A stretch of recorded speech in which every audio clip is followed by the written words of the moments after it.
Good, morning, sir. good morning. Very good morning, Good everybody. morning, sir. Good morning.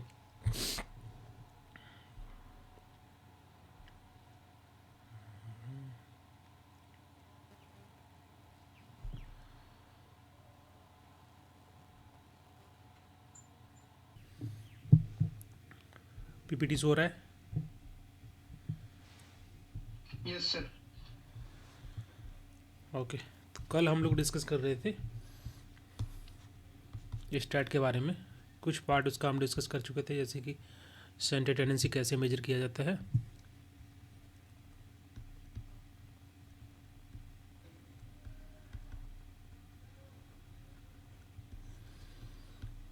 Mean median mode के माध्यम से. अगर तीनों की वैल्यू बराबर है, mean equal to median equal to mode, तो डेटा डिस्ट्रीब्यूशन नॉर्मल होगा और वेल शेप कट बनेगा इस टाइप का, जहाँ पर तीनों वैल्यू बराबर है. Mean equal to mode equal to median. और अगर मीन मीडियन मोड की वैल्यू बराबर नहीं है,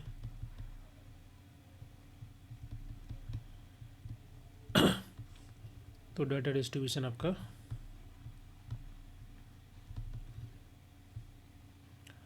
not normally distributed, we can say skewed है.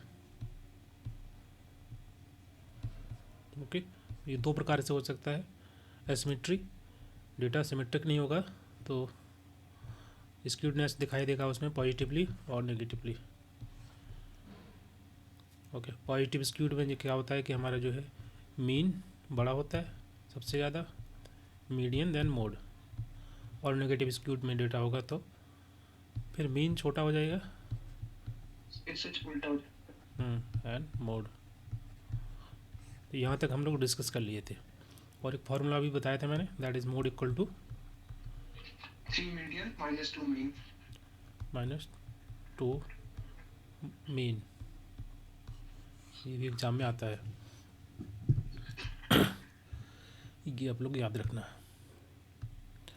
नेक्स्ट है measure of dispersion.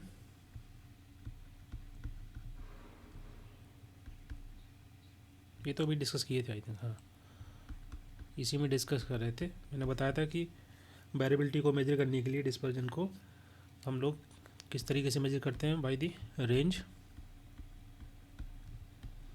Variance and standard deviation.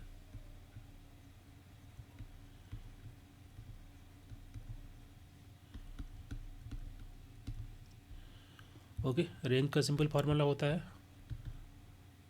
Are max minus R minimum. Range की जो सबसे बड़ी वैल्यू होगी और सबसे छोटी वैल्यू होगी उससे हम ज्ञात कर सकते हैं.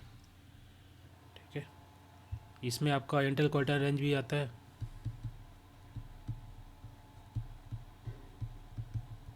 इंटर क्वार्टर रेंज हम लोग डिस्कस किए थे क्लास में. इसमें मैंने बताया था कि इंटर क्वार्टर रेंज का मतलब होता है Q3 माइनस Q1, कि आपका जो डेटा सेट है पूरा आपको उसको 4 पार्ट में डिवाइड करना है.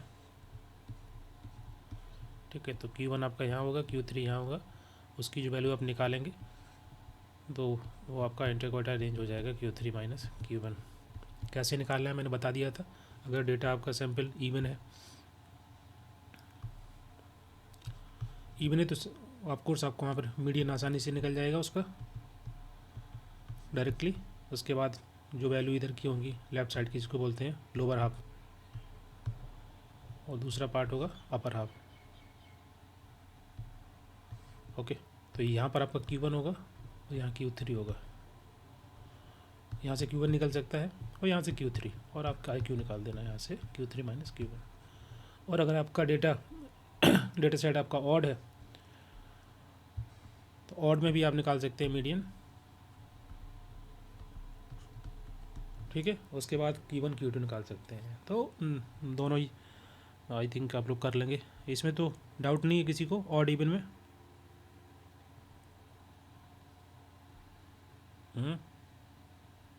नहीं सर, थोड़ा बता दीजिए.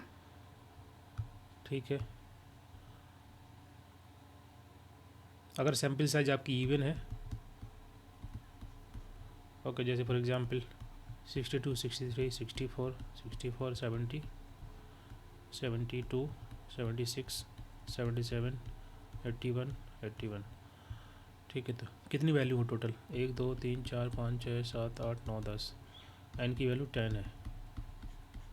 अब इसको आपको 4 पार्ट में डिवाइड करना है, तो पहले तो आपको लोअर हाफ और अपर हाफ देखना पड़ेगा। तो मीडियन कैसे निकलेगा? ये 4 वैल्यू यहाँ है, 4 यहाँ है। अब इन दोनों वैल्यू का मीडियन निकाल सकते हो, क्या आएगा बताइए? 71 आएगा। अब 71 कैसे आए तो पता है ना? यस सर पता है। तो ये आपके, तो ये 5 वैल्यू आपकी हो गई लोअर हाफ, और ये 5 वैल्यू हो गई आपकी अपर हाफ। इन दोनों को जोड़ करके डिवाइड कर देना।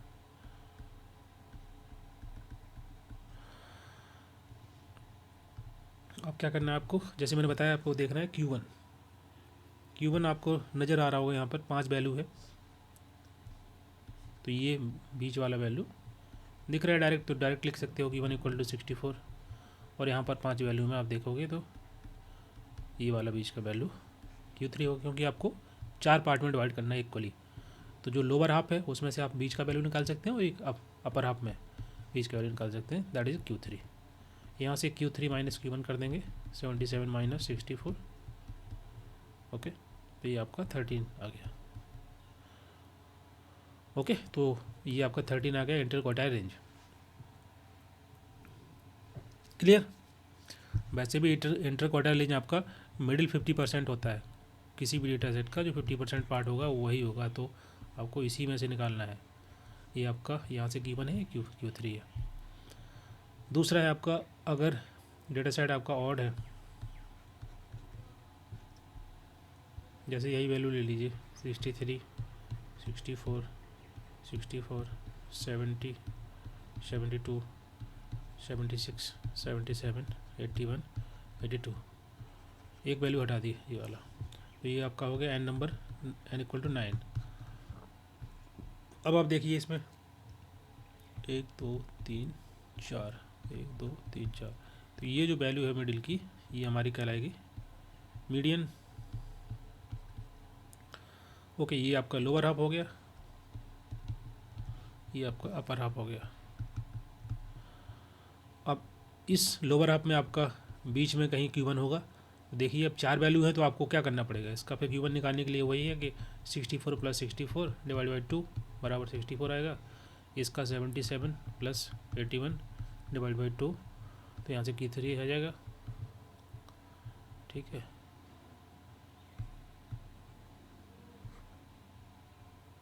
और 7 15 2,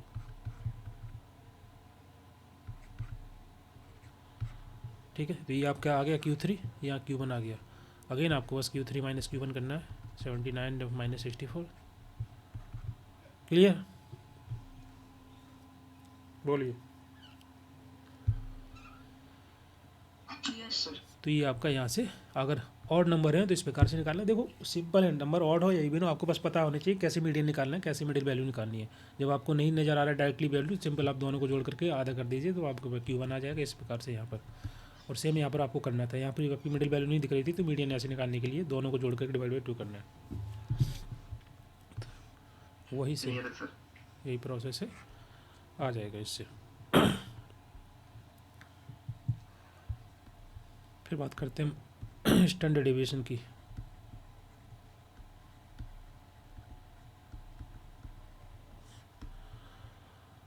ओके, स्टैंडर्ड डेविएशन से पहले हम लोग क्या निकालते हैं? वेरिएंस निकालते हैं, क्योंकि उसको ऐसे रूट करेंगे तभी आपका स्टैंडर्ड डेविएशन आता है। तो वेरिएंस कैसे निकालते हैं?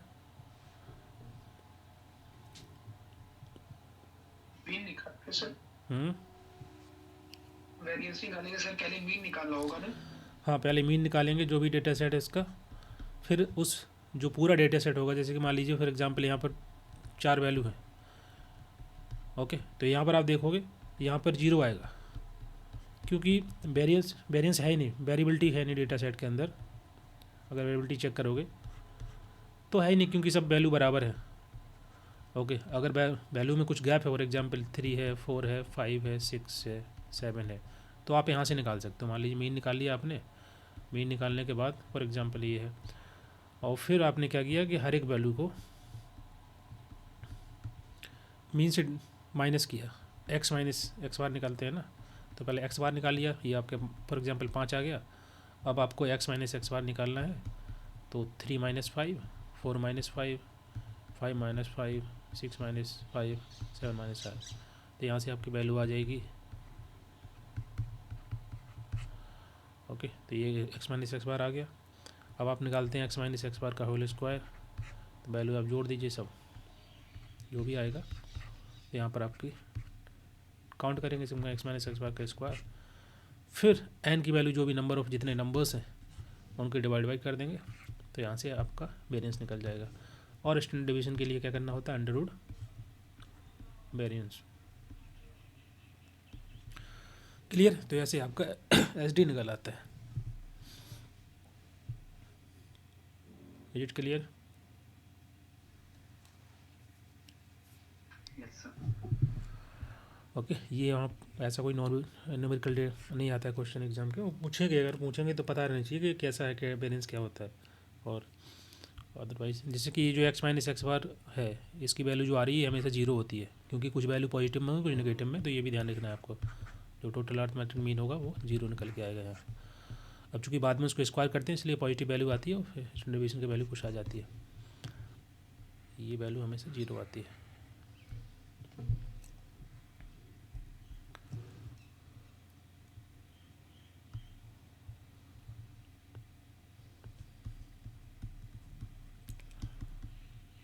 कर्टोसिस, ये क्या होता है?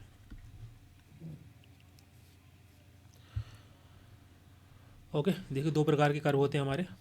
एक तो आपका सिंपल नॉर्मल डिस्ट्रीब्यूशन कर्व है, जिसको बेल शेप कर्व बोलते हैं।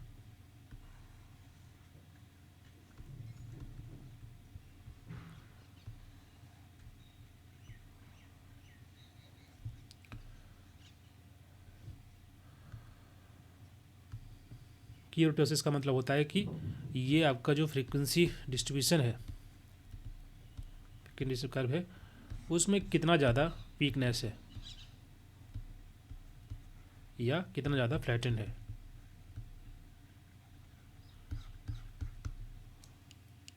ओके, तो जो हम कर्टोसिस यूज़ करते हैं, ये यूज़ करते हैं मेजर करने के लिए क्या, कि जो डेटा सेट है या जो डेटा है दैट इज़ कितना ज़्यादा हैवी टेल्ड है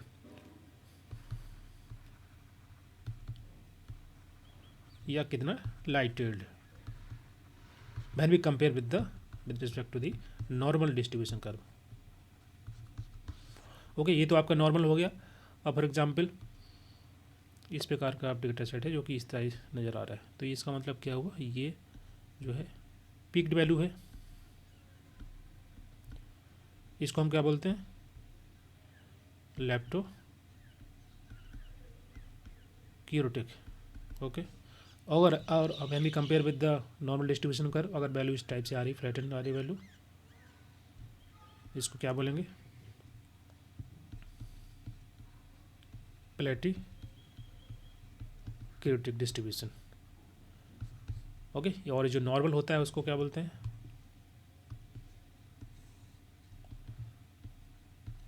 मीजोक्यूरेटिक distribution of data set. Okay, तो ये बेसिकली कीरोटिक से मेजर करता है कि कितना डेटा हैवी टेल्ड है या फ्लैटन है। हैवी टेल्ड मतलब ये वाला आप दिख रहा होगा जहाँ पर पीकनेस ज़्यादा है, मतलब चोटी बन रही है यहाँ पर फ्लैटन ज़्यादा, मतलब चोटी नहीं बन रही, सिंपल भाषा में बोलें तो फ्लैटन है, तो ये इसको बोलते हैं प्लेटी कीरोटिक, और ये आपका लेफ्टी कीरोटिक होता है। ओके, तो के की वैल्यू अगर जीरो से बड़ी है, यहाँ पर छोटी होगी वैल्यू, ये के माइनस जीरो, और ये वाला है के इक्वल टू के, मतलब कीरोटिसिस।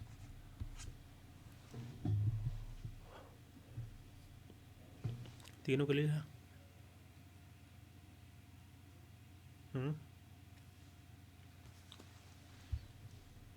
बोलिए।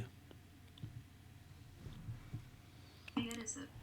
ठीक है, इसका एक फार्मूला होता है, फार्मूला एग्जाम में नहीं आता है ना, अभी तक पूछा कभी, बस इसे याद करने के लिए X minus X bar divide by N minus one N S four. Okay, X bar तो मतलब पता ही होता है, मीन होता है जो भी आपका डिस्ट्रीब्यूशन है, और एन का मतलब नंबर भी डिस्ट्रीब्यूशन है।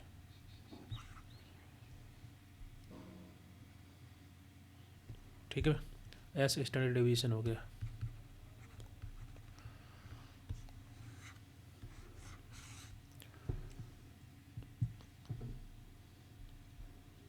नेक्स्ट हम बात करेंगे इन्फ्रेंशियल स्टार्ट की। तो मैंने कल बताया था कि हम लोग जो है इसको क्यों पढ़ते हैं, क्योंकि जो आपका डिस्क्रिप्टिव डिस्ट्रीब्यूशन है या डिस्क्रिप्टिव स्टार्ट होता है, उसका काम होता है कि जो भी आपका डेटा है उसको समराइज कर देना, रिड्यूस कर देना, डेटा सेट को बहुत सिंपल भाषा में समरी निकाल देना। और दूसरा जो इन्फ्रेंशियल स्टार्ट है, ये क्या करता है, ये कंक्लूजन निकालता है about a large population based on the inference. हम एक गैस लगाते हैं, तुक्का मारते हैं आसान भाषा में समझाने के लिए, या उसको बोलते हैं हाइपोथेसिस बनाना। ठीक है, कंक्लूजन ड्रॉ करना। हाइपोथेसिस तो हमारा एक आपका हो सकते हैं कि एक ऐसी थ्योरी हो गई या स्टेटमेंट जो कि प्रूव नहीं है वास्तव में, उसके हम प्रूव करते हैं या एसेस करते हैं, उसको हाइपोथेसिस बोल सकते हैं, या इन्फ्रेंस क्रिएट करना, या सिंपल कंक्लूजन निकालना based on the some sample. जैसे फॉर एग्जांपल यहाँ पॉपुलेशन ज़्यादा है, उस पर कुछ सैम्पल लिए आपने, और इसके आधार पे आपने स्टडी किया, फाइंडिंग्स निकाली, देन इसके बेसिस पे आप इसको जो है जनरलाइज करोगे। तो based on the some small sample, कुछ सैम्पल लेकर के। ओके, तो ये इसको बोलते हैं हम इन्फ्रेंशियल स्टार्ट।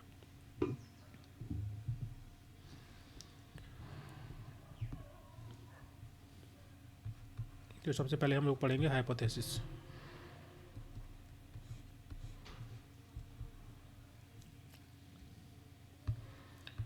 क्या होता है हाइपोथेसिस?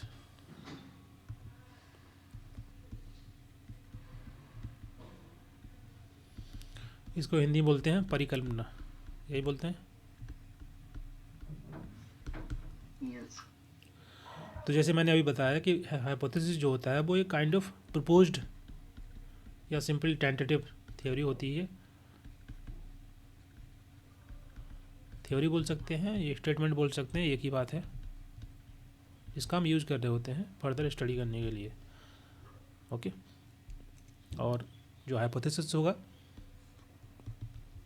वो एक्सप्लेन करता है रिलेशन को, explain relation between the two and more variable. जैसे दो वेरिएबल है, v1 है v2 है, तो इनके बीच में किस प्रकार का रिलेशन है उसको याद करने के लिए, उसको एक्सप्लेन करने के लिए हम लोग हाइपोथेसिस बनाते हैं। ओके, अब दो वेरिएबल के बीच में रिलेशन दो ही प्रकार का हो सकता है, या तो रिलेशन होगा या नहीं होगा, तो हम हाइपोथेसिस बना सकते हैं। ओके, एक होता है आपका नल हाइपोथेसिस, दूसरा होता है अल्टरनेटिव हाइपोथेसिस। जो आपका नल हाइपोथेसिस होता है उसको डिनोट करते हैं एच नॉट से, जो कि यहाँ दिखा दिया है, और एच एन से, ये भी एग्जाम में कभी कभी आया हुआ है। इसको बोलते हैं अल्टरनेटिव हाइपोथेसिस, H1, ये आपका नल हाइपोथेसिस। H1 लिखते हैं या फिर इसको HA लिखते हैं। क्लियर है? एच जो एच नॉट है जिसको हम नल हाइपोथेसिस बोल रहे हैं, ये दिखाता है कि there is no relation between variables. और जो आपका नल अल्टरनेटिव हाइपोथेसिस है, जो कि इसका अपोजिट होता है, जो दिखाता है कि there is a relation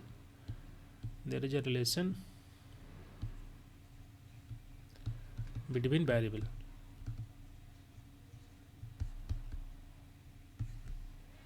clear है? यस। तो ये हो जाता है। अभी जैसे कि आप फर्दर स्टडी करेंगे और आपने पहला जो हाइपोथेसिस बनाया है नल हाइपोथेसिस, और इसको अगर आप रिजेक्ट नहीं कर पाए, ओके, अगर मान लीजिए रिजेक्ट नहीं हुआ, तो ये इसका मतलब क्या है? इसका मतलब ये है कि आपका जो जो नल हाइपोथेसिस है वो वैलिड नहीं है। ओके,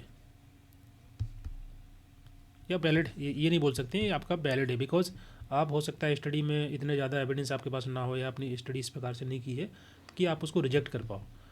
ठीक है, नल हाइपोथेसिस को रिजेक्ट आप नहीं कर पा रहे, इसका मतलब ये नहीं है कि वो वैलिड है, इसका मतलब यही है कि आप उतने एविडेंस आपके पास नहीं, उतना आपकी स्टडी नहीं है इस तरीके की कि आप अपने नल हाइपोथेसिस को रिजेक्ट कर पाओ।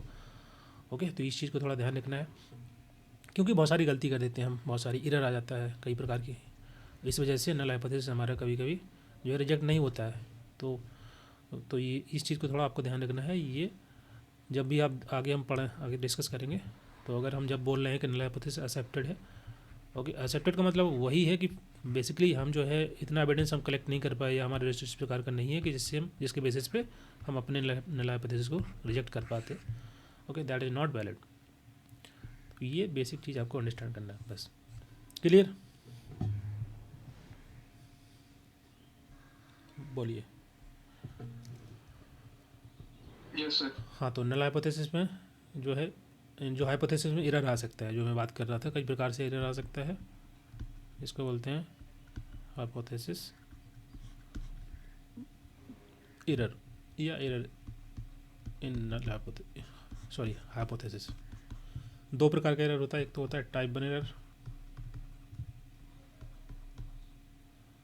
ठीक है, दूसरा होता है आपका टाइप 2 एरर। टाइप 1 एरर का मतलब होता है जब हम नल हाइपोथेसिस को रॉन्गली रिजेक्ट करते हैं, गलती से रिजेक्ट करते हैं। और टाइप 2 एरर होता है जब हम नल हाइपोथेसिस को क्या करते हैं, रिजेक्ट नहीं करते हैं, एक्सेप्ट कर लेते हैं।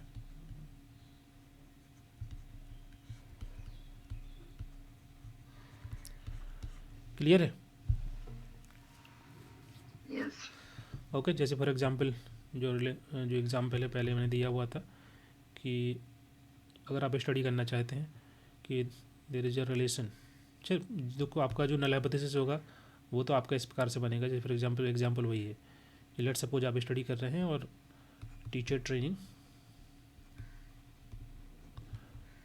एक आपका V1 हो गया, दूसरा स्टूडेंट परफॉर्मेंस ये आपका दूसरा V2 हो गया, इन दोनों के बीच में रिलेशन। तो आपका नल हाइपोथेसिस बनेगा क्या कि there is no relation between the V1 and V2, यही बनेगा।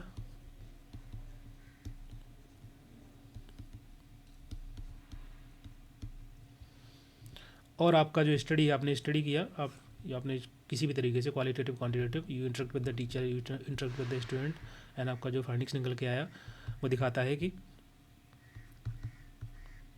ट्रेनिंग देने से जो है, अगर ट्रेनिंग देते हैं टीचर्स को तो उसका कोई इन्फ्लुएंस नहीं है बच्चों की परफॉर्मेंस पर। There is no impact on the student performance if even we providing the training to the teacher. इसका मतलब क्या है कि दोनों के बीच में कोई रिलेशन नहीं है, और यही मैंने बनाया था नल हाइपोथेसिस। इसका मतलब ये जो है एक्सेप्ट होना चाहिए, null hypothesis should be accepted, because हमारा जो रिजल्ट आया है फाइंडिंग्स का, स्टडी का, कि even we are providing the training to the teacher still the performance of student is not improving. That means कि V1 V2 में कोई रिलेशन नहीं है। इसका मतलब हमारा नल हाइपोथेसिस यहाँ पर एक्सेप्ट होना चाहिए, क्योंकि नल हाइपोथेसिस दिखाता है कि there is no relation between two variable. Clear? इसका मतलब ये रिजेक्ट नहीं होना चाहिए, एक्सेप्ट होना चाहिए, लेकिन हमने फिर भी उसको गलती से रिजेक्ट कर दिया।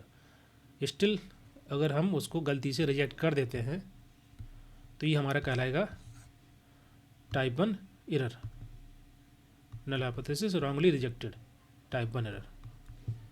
क्लियर है? Yes sir. बाकी लोगों को समझ में आ रहा है? यस। ठीक है। टाइप 2 एरर में Yes, क्या, sir. टाइप 2 एरर में क्या होता है कि हम गलती से एक्सेप्ट कर लेते हैं जहाँ एक्सेप्ट नहीं होना चाहिए था। ओके, जैसे कि मैंने यही एग्जांपल दिया है कि मान लीजिए आपने स्टडी किया और आपकी स्टडी में आया कि जो है टीचर ट्रेनिंग प्रोवाइड करने से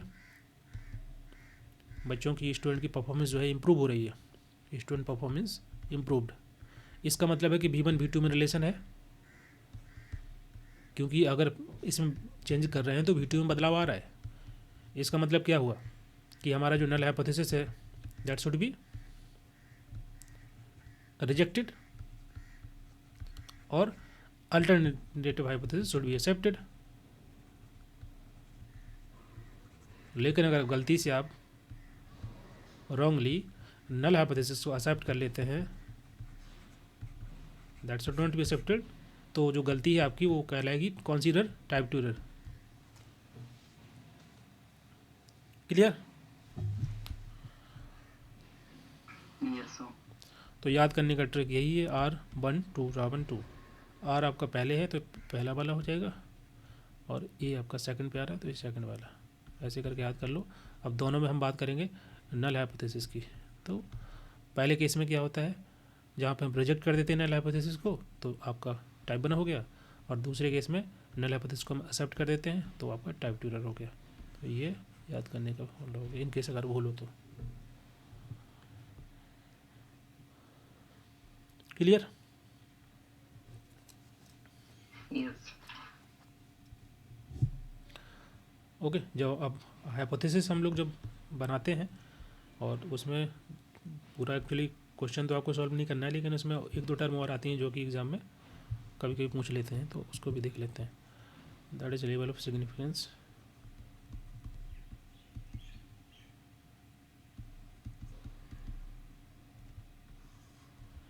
इसको अल्फा लिख सकते हैं और दूसरा है आपका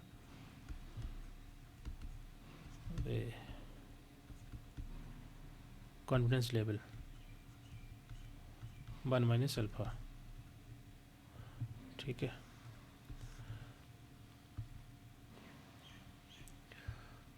लेवल ऑफ सिग्निफिकेंस का मतलब क्या है? लेवल ऑफ सिग्निफिकेंस दिखाता है प्रोबेबिलिटी ऑफ टाइप 1 एरर, जो अभी हम लोग डिस्कस किए टाइप 1 एरर, कि जहाँ पर हमने गलती से गलत डिसीजन लिया, we have taken a wrong decision, जहाँ पर नल हाइपोथेसिस हमारा करेक्ट था फिर भी हमने उसको रिजेक्ट कर दिया था। यही किया अभी यहाँ देखिए, गलती से रिजेक्ट किया है, मतलब हमने गलती की, टाइप 1 एरर थी। तो जो प्रोबेबिलिटी है, जो चांसेस हैं टाइप 1 एरर हो के, उसको हम बोलते हैं लेवल ऑफ सिग्निफिकेंस। ठीक है, लेवल ऑफ सिग्निफिकेंस क्या होगा? There is a probability when we reject null hypothesis even it is true, जो यहाँ मैंने लिखा हुआ है कि इट इज़ करेक्ट, उसके बाद भी हम उसको रिजेक्ट कर रहे हैं, तो ये जो प्रोबेबिलिटी है, गलती होने के चांसेस जो हैं उसको बोलेंगे लेवल ऑफ सिग्निफिकेंस। तो गलती होने के चांस कितने होते हैं? अगर आप ही स्टडी करोगे तो गलती होने के चांस कम ही होंगे, मतलब किसी का 10% गलती कर सकता है, कोई 5% कर सकता है, कोई 1% कर सकता है। ये स्टैंडर्ड है कि इनकी वैल्यू जनरली दी रहती है क्वेश्चन के अंदर, इसलिए मैं 3 वैल्यू हम लोग लेते हैं। 10% चांसेस हैं गलती होने के, टाइप 1 एरर होने के, और 5% है, 1% हो सकता है। ओके, तो ये अपने हिसाब से या तो क्वेश्चन में दिया रहता है या सिंपल इसका वैल्यू रहता है, तो आप आसानी से यूज़ कर सकते हो। ये दिखाता है हमारा लेवल ऑफ सिग्निफिकेंस को, कि क्या प्रोबेबिलिटी हो सकती है टाइप 1 एरर होने की, जब ये आपका नल हाइपोथेसिस करेक्ट था उसके बाद भी मैंने उसको रिजेक्ट कर दिया। लेवल ऑफ सिग्निफिकेंस, और दूसरा है आपका कॉन्फिडेंस लेवल। अब जैसे कि इसमें लिख रहा है 1 माइनस अल्फा, अब चूँकि प्रोबेबिलिटी से हम निकालते हैं तो आउट ऑफ, मतलब एक से एक प्रोबेबिलिटी जो है एक से ही निकाला जाता है, मतलब 1 से। तो अगर हम इसको अल्फा बोलेंगे दूसरे को 1 माइनस अल्फा बोलेंगे, दोनों को जोड़ेंगे तो 1 ही आएगा, है ना, आउट ऑफ अगर प्रोबेबिलिटी देखें तो जो आपका कॉन्फिडेंस लेवल होता है इसको बोलते हैं, क्या बोलेंगे, कि आपने सही डिसीजन लिया, करेक्ट डिसीजन लिया आपने। Correct decision. जो अगर आप गलती कर रहे हैं यहाँ पर, जो कि रॉन्ग डिसीजन हो रहा है, तो इसको हम टाइप 1 एरर बोल रहे हैं, प्रोबेबिलिटी होने की। इसको बोलेंगे हम कॉन्फिडेंस को करेक्ट डिसीजन लेना। तो जहाँ प्रोबेबिलिटी है, the probability that we will accept null hypothesis when it is true, जब वो सही है और हम सही डिसीजन ले रहे हैं और सही उसको यूज़ कर रहे हैं, तो मतलब हमारा डिसीजन करेक्ट होगा। तो ये प्रोबेबिलिटी होने की उसको बोलते हैं कॉन्फिडेंस लेवल। अब तो प्रोबेबिलिटी क्या हो सकती है करेक्ट होने की? या तो अगर आप बिल्कुल थोड़ी बहुत गलती कर सकते हैं तो 99% हो सकते हैं आप सही करो, और थोड़ी बहुत गलती का हो सकता है तो आपका 95% हो सकता है, या फिर 90%, इट डिपेंड। तो यहाँ पर आप देखेंगे क्या हो रहा है इसमें बार बार। तो आप यहाँ देखेंगे अगर आपका एरर होने का चांस 10% है तो यहाँ पर कॉन्फिडेंस इंटरवल आपका 90% होगा, तो सही होने की चांस 90% है। अगर गलती होने के चांस 5% है तो सही होने के चांस 95% होंगे। अगर गलती होने के चांस 1% है तो सही होने का चांस 99% है। क्लियर? क्योंकि ये अल्फ़ा है और ये 1 माइनस अल्फ़ा है, तो वैल्यू वही आएगी। 100 में से माइनस करोगे तो 90 आ जाएगा, 100 में से 5 माइनस करोगे 95 आ जाएगा, 100 में से 1 माइनस करोगे तो 99 आ जाएगा। तो ये दिखाता है हमारा कॉन्फिडेंस लेवल कि हम सही डिसीजन कितना ले पा रहे हैं।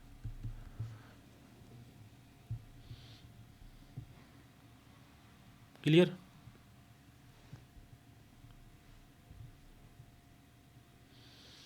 Yes sir.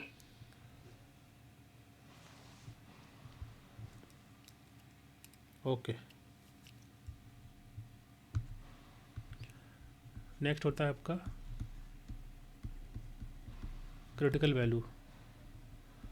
क्रिटिकल वैल्यू आपके पूरे ग्राफ को 2 पार्ट में डिवाइड कर देती है। जैसे मान लीजिए आपका प्लॉट है,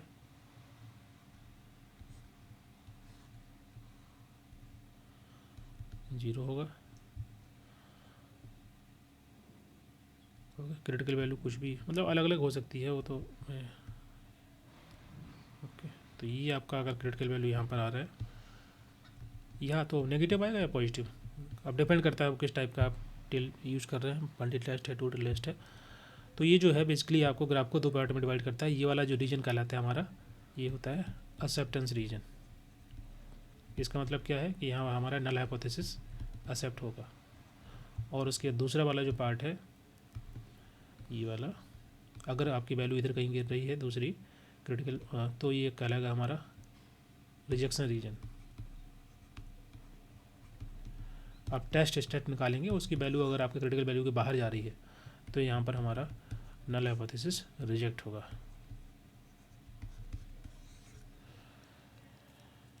ओके, और इसको बोलते हैं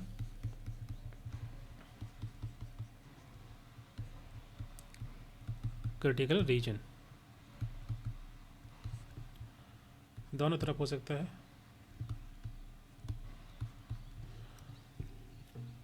क्लियर?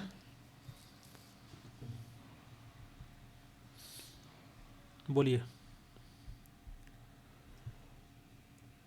Yes sir. ठीक है, यहाँ से क्वेश्चन कैसे बनेगा? नहीं यहाँ से क्वेश्चन देखो, यहाँ एक्चुअली ये सब चीज़ें है ना, वो आपका न्यूमेरिकल क्वेश्चन में यूज होता है कि जब आप पूरा क्वेश्चन दिया रहेगा ना तो वहाँ पर आपको ये सब वैल्यू निकालनी पड़ेगी। हाइपोथेसिस क्रिएट करते हो तो पूरा आपका लेवल ऑफ सिग्निफिकेंस उसमें दिया रहेगा, ठीक है, कॉन्फिडेंस इंटरवल दिया रहेगा, आपकी वैल्यू आप टेबल ही चेक करोगे, जेड टेबल है, टी टेबल है, का स्क्वायर टेबल है, उसके बाद आपकी जो वैल्यू निकल के आएगी, ठीक है, उसको आप यहाँ प्लॉट करना पड़ेगा किस तरफ जा रहा है, क्रिटिकल वैल्यू के लेफ्ट साइड में है, राइट साइड में है। फिर आप देखोगे कि वैल्यू अगर इधर कहीं गिर रही है तो ये तो आपका रिजेक्शन रीजन है, यहाँ पर आपका नल हाइपोथेसिस रिजेक्ट हो जाएगा। तो वो ऐसे डायरेक्ट क्वेश्चन नहीं आएगा, वो तो न्यूमेरिकल में रहती है वैल्यू, तभी आपको समझ में आएगा न्यूमेरिकल सॉल्व करोगे तो, है ना। वो ऐसे डायरेक्ट नहीं आएगा कि वो कौन सा कहाँ रिजेक्ट हो रहा है। इट इज़ वेरी प्रोसेस, पूरा क्वेश्चन हो रहेगा, क्वेश्चन के अंदर आप पूरा प्लॉट करोगे तब क्लियरिटी आपको आएगी, समझ में आएगा। जैसे आप कोई क्वेश्चन दिया है तो पहले सबसे पहले आप नल हाइपोथेसिस बनाओगे, अल्टरनेटिव हाइपोथेसिस बनाओगे, ठीक है, फिर आप अल्फ़ा चूज करोगे जो मैंने लास्ट वाली स्लाइड में बताया, फिर आप क्रिटिकल वैल्यू निकालोगे, ठीक है, फिर आप टेस्ट यूज़ करोगे, नंबर ऑफ सैंपल कितने हैं उसके हिसाब से टी टेस्ट है या आपका जी टेस्ट है या का स्क्वायर टेस्ट है उसके, ठीक है। अब वो वैल्यू निकल के आएगी, फिर आप चेक करोगे कि जो आपका क्रिटिकल वैल्यू थी, जो यहाँ बता रहा हूँ CV, और आपका जो टेस्ट वैल्यू आ रही है, तो क्रिटिकल वैल्यू मान लीजिए फॉर एग्जांपल यहाँ पर है, ठीक, 1.56 है, और आपका टेस्ट वैल्यू निकल के आया जो आपने ग्राफ वगैरह में, सॉरी उसमें टेबल वगैरह में चेक करके देखा, सबका टेबल होता है अलग अलग, टी टेस्ट का अलग होता है, जेड टेस्ट का अलग, का स्क्वायर का अलग, तो उसमें चेक करोगे तो उसमें फॉर एग्जांपल आपकी वैल्यू आ रही 1.76, तो आप देखेंगे कि जो क्रिटिकल वैल्यू है 1.56 थी और टेस्ट की वैल्यू आ रही है 1.76 की, मतलब यहाँ पर कहीं वैल्यू आएगी। इसका मतलब ये रीजन तो हमारा रिजेक्शन रीजन है, तो हमारा नल हाइपोथेसिस यहाँ पर रिजेक्ट हो जाएगा। अगर फॉर एग्जांपल टेस्ट की वैल्यू आती 1.46 और क्रिटिकल वैल्यू है 1.56, तो वैल्यू कहीं यहाँ पर आती टेस्ट की वैल्यू, तो ये रीजन जो है हमारा एक्सेप्टेंस रीजन है, यहाँ पर हमारा नल हाइपोथेसिस एक्सेप्ट हो जाता है। तो पूरा प्रोसेस जो होता है वो क्वेश्चन सॉल्व करोगे तो वहाँ नज़र आएगा। अभी ऐसे रैंडमली जो है वो क्वेश्चन नहीं आते ऐसे। हाँ ये पूछ सकते हैं क्रिटिकल वैल्यू क्या होती है, तो मैंने बता दिया। क्रिटिकल वैल्यू आपके ग्राफ को 2 पार्ट में डिवाइड करती है, जिसके लेफ्ट साइड में आपका रिजेक्शन रीजन होगा और बीच का हिस्सा एक्सेप्टेंस रीजन का होता है। और अल्फ़ा, ये जो अल्फ़ा क्या होता है ये मैंने बता ही दिया आपको। H0 HA क्या है ये भी बता दिया। क्लियर?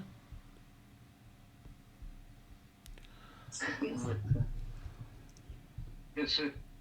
ठीक है। अब इसी में एक चीज़ और होता है, जब क्वेश्चन सॉल्व करोगे तो उसमें ये ज़रूरत पड़ता है कि बेसिकली 1 टेल टेस्ट यूज़ करना है, 2 टेल टेस्ट। क्योंकि जैसे कि अगर ये तो हमारा एग्जांपल हो गया 2 टेल टेस्ट का, कि जब हमको पता नहीं होता है कि बेसिकली डायरेक्शन कौन सी है तो हम दोनों साइड में लेते हैं, दोनों साइड में, लेफ्ट साइड भी लेंगे राइट साइड भी लेंगे। क्योंकि डायरेक्शन मुझे पता नहीं है, वो आगे हम बता देंगे कैसे पता चलता है डायरेक्शन कौन सी है कौन सी नहीं है। तो ये एग्जाम्पल तो वैसे हमारा 2 टेल टेस्ट का है। एक होता है आपका 1 टेल टेस्ट।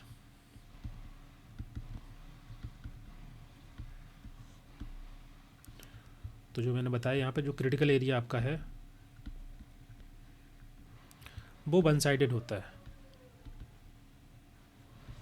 या तो लेफ्ट साइड होगा राइट साइड, या तो ग्रेटर होगा या तो लेसर होगा देन दी क्रिटिकल वैल्यू। जो CV की वैल्यू होगी उससे या तो ज़्यादा होगा या कम होगा। ठीक है, इसीलिए वजह से इसको हम बोलते हैं डायरेक्शनल हाइपोथेसिस टेस्टिंग। कि जैसे फॉर एग्जांपल अगर मैं बोलूं कि average age of student in the classroom is that is less than 28, तो लेस देन अगर बोलेंगे तो ये आपका इस साइड आ जाएगा। यहाँ पर दोनों साइड नहीं लेना है क्योंकि ऑलरेडी यहाँ दिया हुआ है लेस देन 28। और अगर बोल दें कि मोर देन 28 तो वैल्यू इस टाइप से प्लॉट होगी, क्योंकि ऑलरेडी पहले से बोला गया है, डायरेक्शन आपको नज़र आ रही है। क्लियर?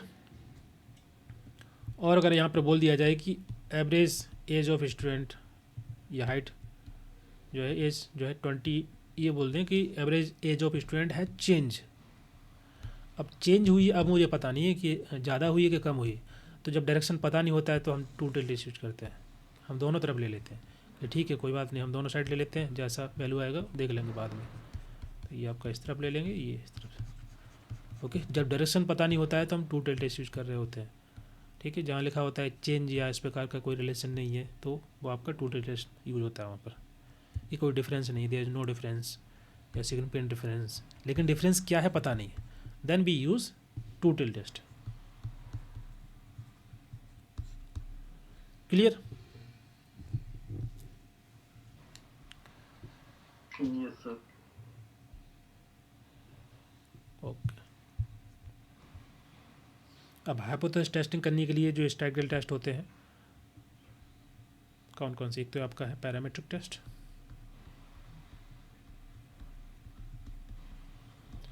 दूसरा है non parametric test.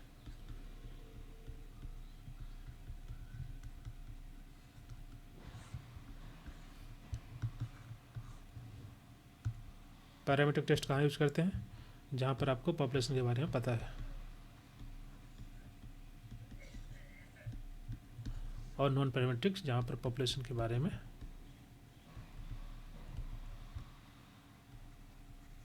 Don't know. Okay, जैसे क्लासरूम के अंदर कितने स्टूडेंट हैं आपको पता है तो ये वहाँ पर हम पैरामीट्रिक टेस्ट यूज़ कर सकते हैं। Age, height, weight in a limited population that you know, so you can use parametric. और जहाँ पर आपको पॉपुलेशन के बारे में पूरा नहीं पता होता है तो आपको वहाँ पर हम नॉन पैरामीट्रिक टेस्ट यूज़ करते हैं। For example the average salary of a city that you don't know, तो you can use non parametric test. और भी कई तरीके से नॉन पैरामीट्रिक टेस्ट यूज होता है। जैसे फॉर एग्जांपल इसके कौन कौन से टाइप होते हैं,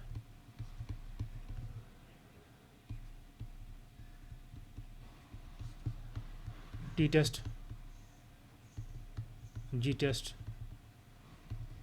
एफ टेस्ट, अनोवा टेस्ट, ये हमारे एग्जांपल हैं या टाइप हैं पैरामीट्रिक टेस्ट के। इसमें आपका काई स्क्वायर टेस्ट आ जाएगा, और Mann Whitney test, U test. Clear है यहाँ तक?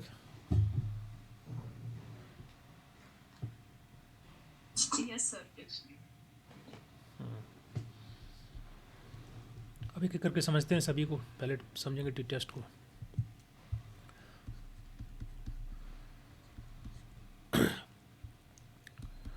ओके, टी टेस्ट कहाँ यूज करते हैं? जो कि मैंने अभी बताया था कि हाइपोथेसिस टेस्टिंग करते हैं, उसका क्रिटिकल वैल्यू निकालते हैं, फिर वो टेस्ट स्टैटिस्टिक्स निकालते हैं ना, उसमें देखा जाता है कि कौन सा टेस्ट यहाँ पर फिट बैठने वाला है। तो डिपेंड करता है कि नंबर ऑफ सैंपल कितने हैं। तो अगर मान लीजिए नंबर ऑफ सैंपल 30 से कम है तो वहाँ पर हम लोग टी टेस्ट यूज़ करते हैं। टी टेस्ट का फॉर्मूला यूज़ करते हैं, टी टेस्ट की टेबल यूज़ करते हैं, वहाँ से फिर हम टेस्ट स्टैट निकालते हैं, टेस्ट स्टैट की वैल्यू निकालते हैं और फिर क्रिटिकल वैल्यू से कंपेयर करते हैं। क्रिटिकल वैल्यू से कंपेयर करने के बाद पता चलता है कि अगर टी टेस्ट की वैल्यू ज़्यादा आ रही है स्टेट की, तो फिर वो जो है आपका जहाँ नल हाइपोथेसिस रिजेक्ट हो जाएगा, अगर छोटी है तो नल हाइपोथेसिस एक्सेप्ट हो जाएगा। तो इन सभी के लिए हम लोग टी टेस्ट पढ़ रहे हैं या डिफरेंट टेस्ट पढ़ रहे होते हैं। तो यहाँ पर जो है, यहाँ पर जो कंडीशन होती है जहाँ पर हम टी टेस्ट यूज़ करते हैं कि सैम्पल साइज आपकी 30 से कम होनी चाहिए, ठीक है। और जो स्टैंडर्ड डेविएशन है पॉपुलेशन का, दैट इज़ अननोन, नहीं दिया होता है क्वेश्चन के अंदर। और पॉपुलेशन होनी चाहिए आपकी कैसी? Normally distributed. इसका मतलब क्या है कि भैया जो आप सैंपल लोगे पूरी पॉपुलेशन में से, अगर 100 लोग हैं पॉपुलेशन में, आपने 10 लिए सैंपल, तो जहाँ से आप सैंपल ले रहे हो ना उसको वो पॉपुलेशन नॉर्मली डिस्ट्रीब्यूटेड होनी चाहिए। ओके, अब जब अगर आपके, और हाँ सैंपल भी आपके रैंडम होने चाहिए। ये आपका क्राइटेरिया है, कंडीशन है टी टेस्ट के लिए।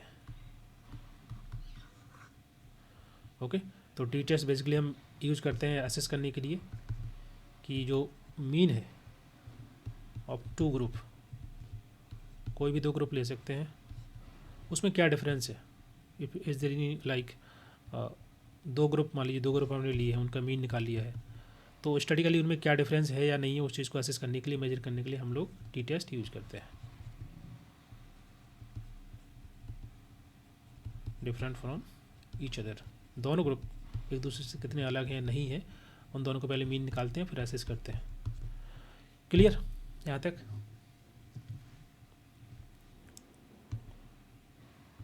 अब इसमें आपका टी टेस्ट दो प्रकार का होता है, तीन का होता है वैसे तो। एक बोलते हैं हम सिंगल टी टेस्ट, जिसको बोलते हैं स्टूडेंट टी टेस्ट।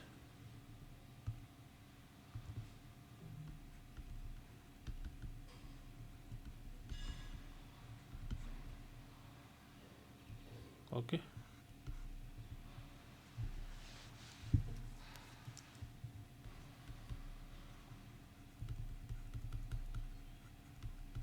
या इसको बोलते हैं वन सैंपल टी टेस्ट। ये किसके द्वारा दिया गया?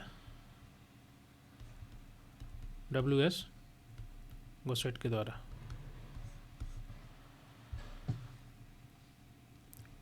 यहाँ पर हम कंपेयर करते हैं सैंपल मीन को विद द पॉपुलेशन मीन। इसका मतलब क्या हुआ? इसका मतलब ये है कि जैसे कि फॉर एग्जांपल एक कंपनी के अंदर जो है पानी की बोतल भरी जाती है, 1 लीटर का पानी, एक लीटर का बोतल है और उसमें लगभग 100 बोतल्स हैं, और आपने उसमें से 10 बोतल निकाल लिए ये चेक करने के लिए कि वास्तव में इस बोतल के अंदर 1 लीटर पानी है कि कम है या ज़्यादा है। तो आपने इसका मीन निकाला, और ये जो इसमें 100 बोतल्स पहले से थे, जिसमें माना जा रहा है कि हर एक बोतल में 1 लीटर पानी है, उसका मीन निकाला, फिर आपने उसको कंपेयर किया कि वास्तव में इसमें डिफरेंस है या नहीं है। So that is a single t test, जहाँ पर हम कंपेयर करते हैं सैंपल मीन को with the population mean. That means आपका जो टोटल पॉपुलेशन था उसमें से सैंपल निकाले, उसका आपने असेस किया, मीन निकाला, और इसका भी मीन निकाला, फिर आपको उसको कंपेयर किया। That is a single t test और वन सैंपल टी टेस्ट, कि sample collecting out of the population, then we are comparing both. Clear? इसका फॉर्मूला होता है, इसमें जो आपका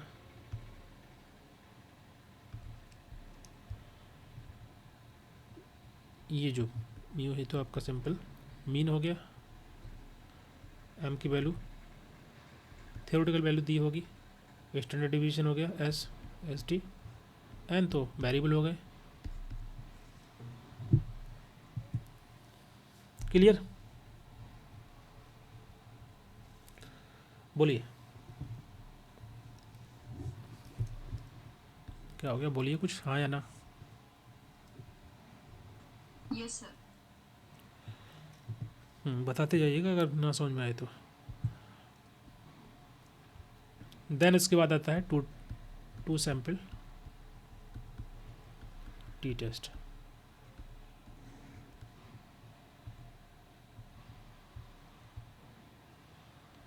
ओके, इसमें आपका दो प्रकार होते हैं, एक होता है आपका पेयर्ड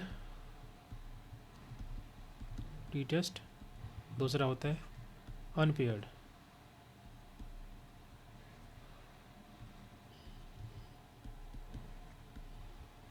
पेयर्ड का मतलब क्या है कि यहाँ पर जो टेस्ट पॉपुलेशन है ना वो सेम है, एक ही पॉपुलेशन से हम सैंपल ले रहे हैं। और इसमें जो आपका अनपेयर्ड टी टेस्ट है इसके अंदर टेस्ट पॉपुलेशन वो डिफरेंट है। पेयर्ड का मतलब जैसे फॉर एग्जांपल एक ग्रुप है पेशेंट का, ओके, तो इनका पहले हम लोगों ने फॉर एग्जांपल इनका हार्ट रेट चेक कर लिया, ओके, फिर इनको मेडिसिन दी गई, कुछ कोई ड्रग दी गई, उसके बाद फिर इन्हीं सेम पॉपुलेशन का, सेम लोगों का दोबारा से हार्ट रेट चेक किया गया। इसका मतलब क्या हो रहा है कि पॉपुलेशन हमारी वही है, ओके, बट डिफरेंट टाइम में हम उनको मेजर कर रहे हैं, असेस कर रहे हैं, जो भी है, ठीक है। तो टेस्ट सब्जेक्ट सेम है, दोनों में सेम लोग हैं, तो हमारा कहलाएगा पेयर टी टेस्ट। क्लियर? और दूसरा है आपका unpair.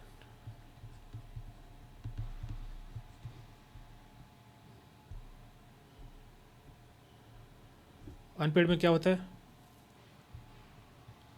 When we compare with the mean of two different group. Okay, यहाँ पर मैंने मान लीजिए ये पहला ग्रुप लिया था और यहाँ हम दूसरा ग्रुप ले लेते हैं, दो अलग अलग ग्रुप ही लेते हैं, मतलब सिंपल ये है कि आपके दो ग्रुप हैं अलग अलग, अब दोनों का मीन निकाल रहे हैं और दोनों का मीन को कंपेयर कर रहे हैं, तो वो कहलाएगा आपका अनपेयर्ड टी टेस्ट।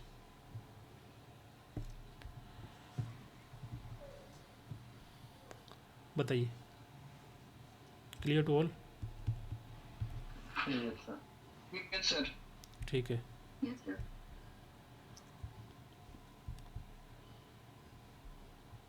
अब चूंकि अनपेयर्ड में या जो आपका अनपेयर्ड टेस्ट होगा तो उसमें दो होंगे, दो मीन निकलेंगे, तो इसका फॉर्मूला अलग होता है, एक्स माइनस एक्स बार एक्स, दोनों का अलग अलग बार निकलेगा, मतलब मीन निकलेगा। और जो आपका स्टैंडर्ड डिवीजन है दोनों का अलग होगा, दोनों पॉपुलेशन अलग हैं, दोनों के नंबर्स अलग होंगे, तो ये फॉर्मूला बन जाएगा, क्योंकि दोनों ही पॉपुलेशन डिफरेंट है, दोनों का स्टैंडर्ड डिवीजन डिफरेंट होगा और एक्स जो मीन निकलेगा वो भी डिफरेंट होगा, तो इस प्रकार से हम टी की वैल्यू निकाल सकते हैं जहाँ पर दो पॉपुलेशन अलग अलग हैं। नेक्स्ट है आपका जी टेस्ट। इसको किसके द्वारा दिया गया बताइए? कंडीशन इसकी, इतना अगर आपका सैंपल साइज 30 से ज़्यादा है तो हम यहाँ पर यूज़ करेंगे। जैसे कि टी टेस्ट में क्या होता है कि सैंपल साइज 30 रहती है, कम है उससे, तो हम लोग टी टेस्ट यूज़ करते हैं। अगर सैंपल साइज ज़्यादा हो रही है तो फिर 30 है तो फिर हम लोग जी टेस्ट यूज़ करने वाले हैं। टी टेस्ट जेड टेस्ट किसके द्वारा दिया गया बताइए? और इसका पॉपुलेशन का जो स्टैंडर्ड डेविएशन है नोन होता है, पता होता है, और of course sample and population दोनों नॉर्मली डिस्ट्रीब्यूटेड होने चाहिए, मतलब सैंपल रैंडम होने चाहिए और पॉपुलेशन नॉर्मली डिस्ट्रीब्यूटेड होना चाहिए। दोनों में अब किसी ने बताया नहीं अभी तक। इसमें भी आपका वन सैंपल टी टेस्ट होता है, sorry Z test, when we compare sample mean with the population mean, ये हो गया। और दूसरा होता है आपका two sample Z test, same आपका टी टेस्ट की तरह है। When we compare two different sample mean. Okay, तो इसका भी आपका जो फॉर्मूला ऐसे ही बन के आएगा।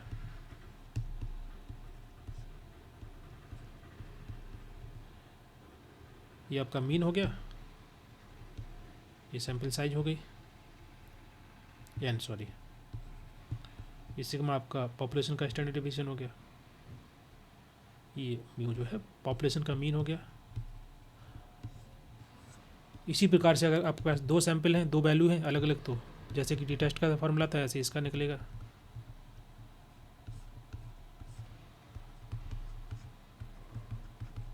Sigma two square by N two square. Sigma आपका पॉपुलेशन का स्टैंडर्ड डिवीजन है, क्योंकि यहाँ पर पॉपुलेशन का स्टैंडर्ड डिवीजन दिया हुआ है,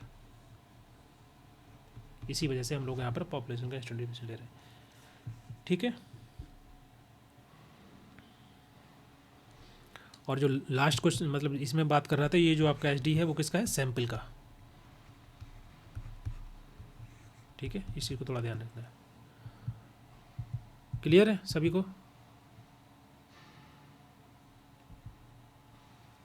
यस सर।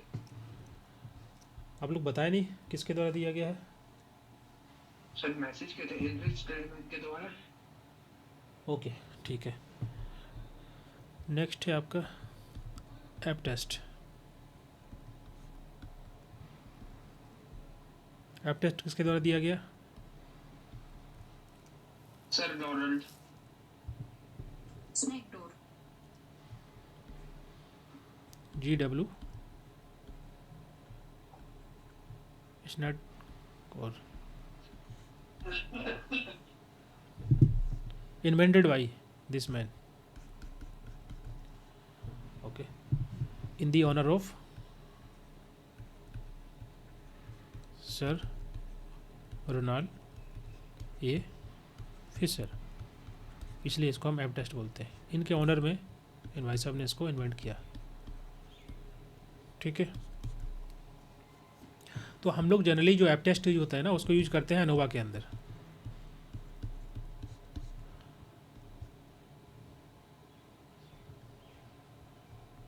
तो ऐप टेस्ट में क्या होता है कि हम कंपेयर करते हैं दो नॉर्मल पॉपुलेशन के वेरिएंस को, कि जो दो पॉपुलेशन हम ले रहे हैं क्या वास्तव में ये दोनों पॉपुलेशन का सेम वेरिएंस है, नहीं है। होगा तो फिर उसके बाद हम डिफरेंट टेस्ट यूज़ कर लेते हैं, टी टेस्ट है उसका यूज़ कर लेते हैं। अब चूँकि यहाँ पर हम बात करें अनोवा की, तो अनोवा यूज़ करते हैं। जब आपके जो वेरिएबल ज़्यादा होते हैं then we use the ANOVA.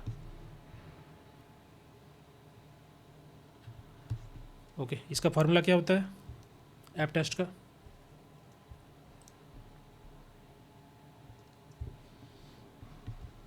बताइए।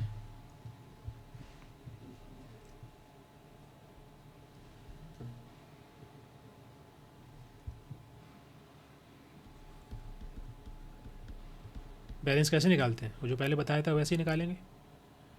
सिग्मा कैसे निकालते हैं?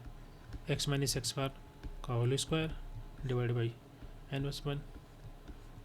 तो अगर आपके दो पॉपुलेशन है, दोनों पॉपुलेशन का निकाल लीजिए, पहले इसका निकालिए फिर दूसरे का निकाल लीजिए। मान लीजिए x आया दूसरा y आया, यहाँ से हम लोग f निकाल सकते हैं ऐसे। समझ में आ रहा है? अब चूँकि ये आपका वेरिएंस है तो सिग्मा स्क्वायर रहेगा हमेशा, स्टैंडर्ड डिवीजन अंडर रूट होता है, तो ये हमारा simple sigma square equal to ये फार्मूला होगा। यहाँ लिख लीजिए।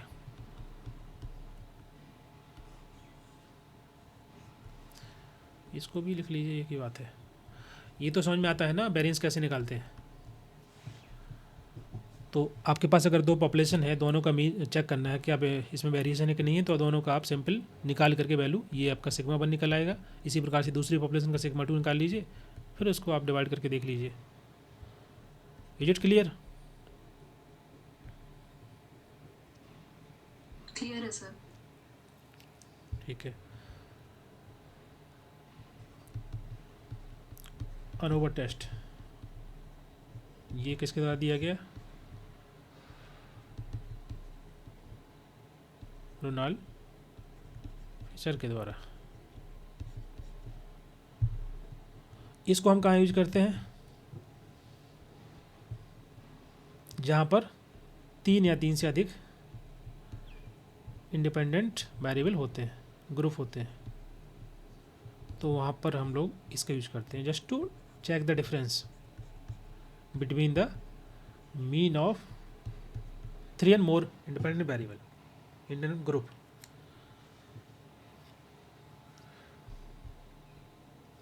जैसे फॉर एग्जांपल अब इसमें 2 प्रकार का अनोवा होता है। एक होता है आपका वन वे अनोवा।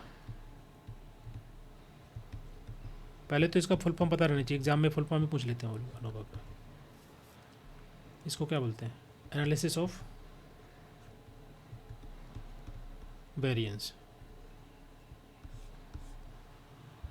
ठीक है। वन वे अनोवा में क्या होता है कि जहाँ पर आपके पास we have one independent variable, और टू वे अनोवा में क्या होता है कि टू वे अनोवा। अब देखिए वन इंडिपेंडेंट वेरिएबल मतलब है कि इसके अंदर ज़्यादा ग्रुप ज़्यादा हो सकते हैं, 2 या 3 ग्रुप हो सकते हैं।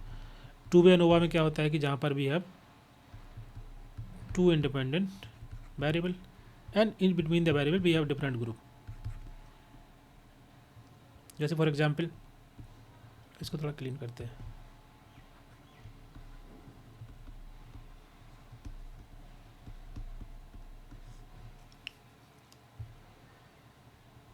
You want to examine the effect of one variable, one independent variable on the dependent variable. This is teaching method. अब इसमें आपका जो कि चूँकि हम लोग को यूज़ कर रहे हैं वन वे अनोवा, तो ये जो वेरिएबल है आपका इंडिपेंडेंट वेरिएबल, इसमें मल्टीपल ग्रुप हो सकते हैं। For example if you types of teaching method, types of कौन सा होता है? ऑनलाइन आपका मेथड हो गया, ऑफलाइन हो गया, हाइब्रिड हो गया, कई तरीके से पढ़ाया जा सकता है ना। तो टीचिंग मेथड का क्या इम्पैक्ट है, क्या इफेक्ट है स्टूडेंट के स्कोर पर? ये आपका हो गया डिपेंडेंट वेरिएबल, ये हो गया इंडिपेंडेंट वेरिएबल। ओके। अब यहाँ पर आपके मल्टीपल मोड हो सकती है टीचिंग मेथड के, ऑनलाइन है, ऑफलाइन है, हाइब्रिड मोड है। Then we can use the one way ANOVA test. दूसरा क्या है? Two way ANOVA.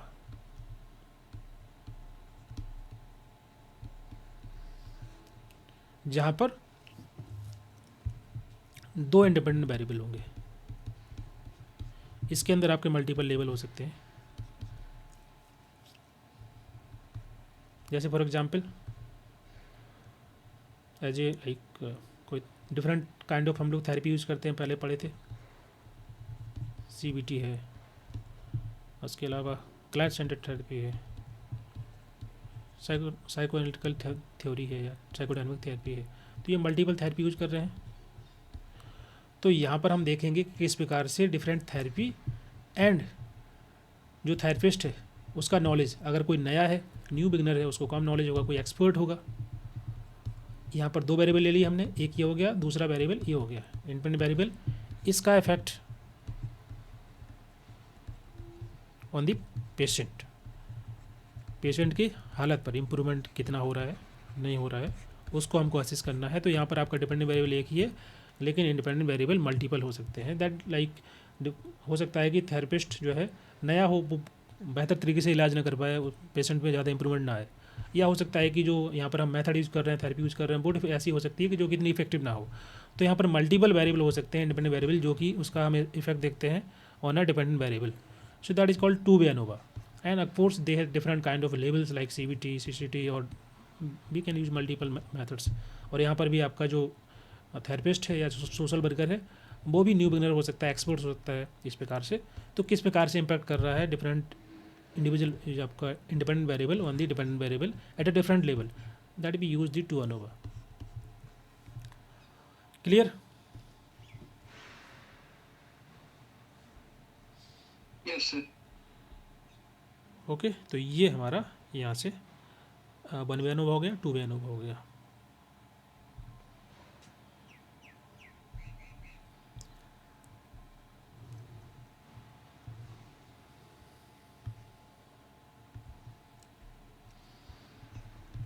F static की वैल्यू निकालते हैं अनोवा के अंदर, that is called as variance between group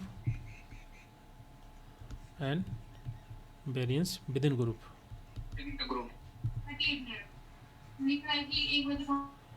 okay, अब बिटवीन द ग्रुप और आपका विद इन द ग्रुप का मतलब क्या हुआ कि जैसे मान लीजिए आपके पास 3 ग्रुप हैं, ठीक है, ग्रुप ए है, ग्रुप सेकंड है, ग्रुप 3 ग्रुप हैं, 3 ग्रुप के अंदर 5 स्टूडेंट हैं, उनके डिफरेंट मार्क्स आए हुए हैं आउट ऑफ 10।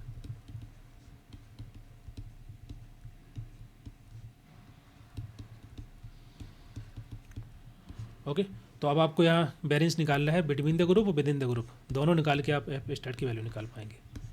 अभी कैसे निकालना है ये तो पता होगा आपको। पहले आप तो मीन निकालते हैं, सिंपल तीनों ग्रुप का मीन निकालोगे, ठीक है, फिर एक ओवरऑल मीन निकालोगे जिसको एक्स डबल बार बोल सकते हैं, ये आपका सिंगल बार है, ठीक है। फिर आप variance within the group निकालोगे वही फॉर्मूला यूज करके, एक्स माइनस एक्स बार का स्क्वायर, और then can use and again पूरा सॉल्व करके निकाल सकते हो। इतना नहीं निकालना है, ये सब एग्जाम में आता नहीं, बस ये पता रहना चाहिए ये आप स्टार्ट कैसे निकालते हैं।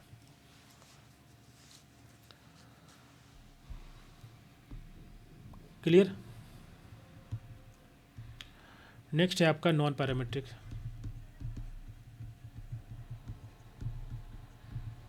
टेस्ट। क्या होता है? Chi square test.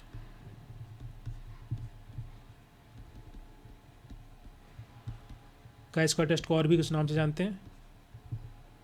Test of association, test of goodness of fit. तो ये दो नाम है। काई स्क्वायर टेस्ट हम लोग कहाँ यूज करते हैं?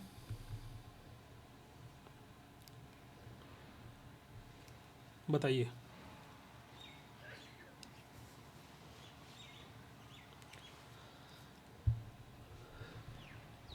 एनीवन?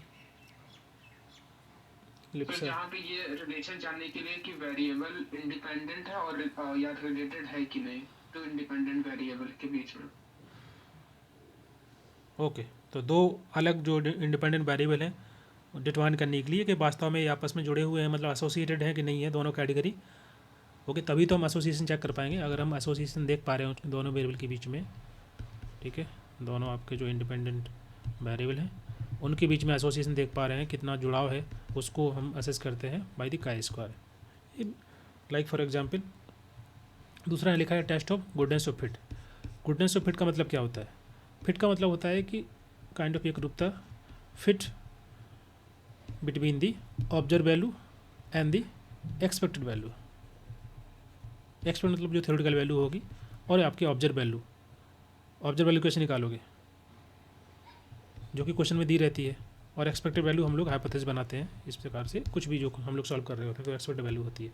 तो उनके बीच में जो फिटनेस को हम चेक करने के लिए, फिटनेस का मतलब है कि एक्सपेक्टेड वैल्यू और ऑब्जर्व वैल्यू कितनी क्लोज है। अगर हाई डिफरेंस है, अगर दोनों में डिफरेंस हाई है तो हम बोलेंगे काई स्क्वायर हाई है। अगर डिफरेंस लोअर है, कम है, तो बोलेंगे काई स्क्वायर जो है लोअर है। और कोई डिफरेंस है ही नहीं, नो डिफरेंस दिखा रहा है दोनों के, इसका मतलब काई स्क्वायर की वैल्यू 0 होगी। क्लियर? बोलिए। तो ये हमारा नॉन पैरामीट्रिक टेस्ट में काई स्क्वायर, इसका फॉर्मूला भी होता है, और याद रखना इसकी वैल्यू हमेशा पॉजिटिव आती है, क्योंकि यहाँ देखिए 1 मिनट, आई यहाँ पर नंबर ऑफ वैल्यू हो सकती है 1 2 3 4 5 6, और जो ओ है आपका ऑब्जर्व वैल्यू है, ई आपका एक्सपेक्टेड वैल्यू है, इन दोनों का square divide by expected value. तो इसकी वैल्यू आपकी पॉजिटिव आएगी क्योंकि यहाँ स्क्वायर लगा हुआ है, तो always you get the sigma square chi square value positive.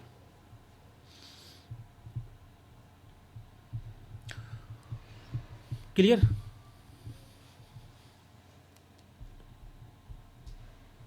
Yes, sir. ठीक है। लगता है नेक्स्ट है मैन बिटनी यू टेस्ट।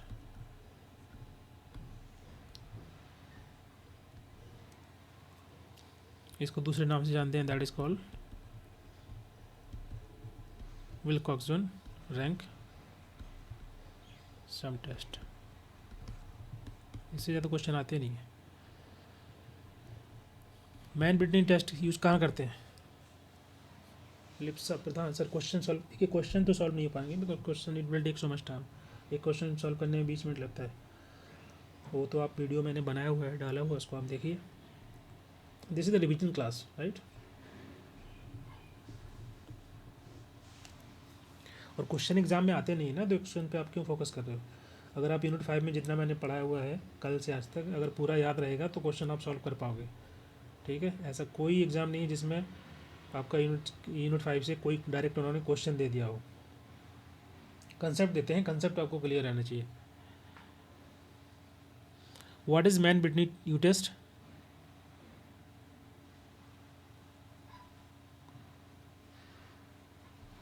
बताइए।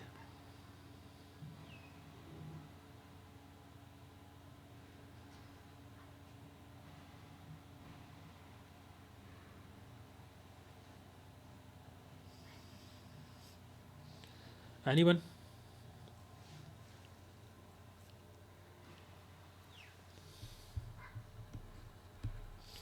यहाँ पर हम क्या करते हैं, we are comparing the rank of two independent variable या ग्रुप। ओके, दो ग्रुप हो सकते हैं, कोई भी ग्रुप ये है, ग्रुप 2 है। इसकी आप रैंक मतलब होता है कि जैसे कि आपके पास अगर वैल्यू नहीं है, नंबर्स नहीं है, तो जो लिकर्ट स्केल पे हम लोग बना करके वैल्यू निकालते हैं उसको हम रैंक कर सकते हैं।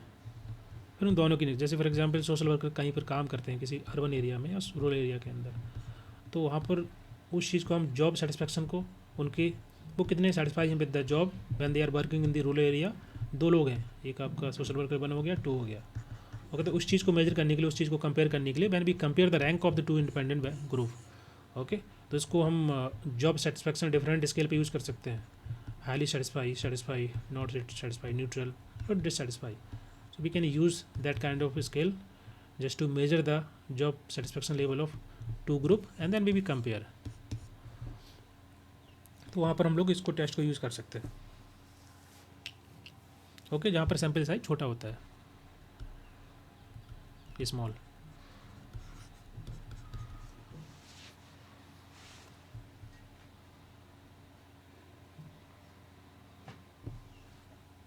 क्लियर है?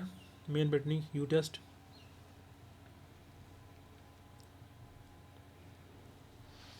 बोलिए। Yes, sir. नेक्स्ट है आपका कोरिलेशन। यहाँ से एग्जाम क्वेश्चन आता है, कोरिलेशन एनालिसिस।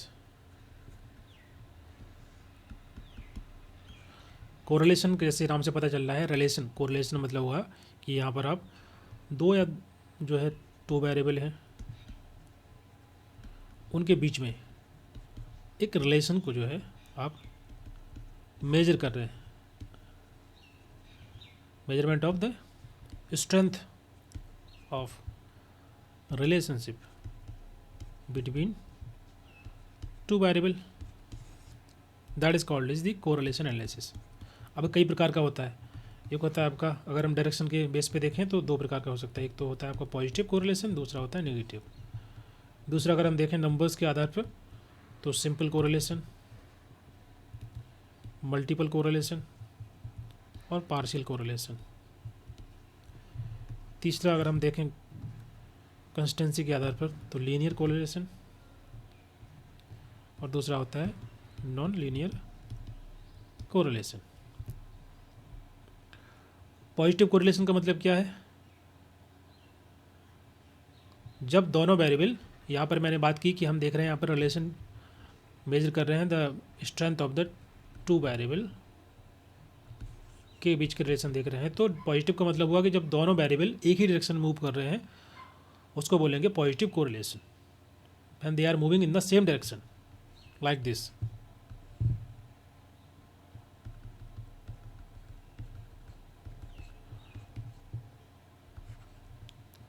क्लियर है? जैसे कि हाइट एंड वेट,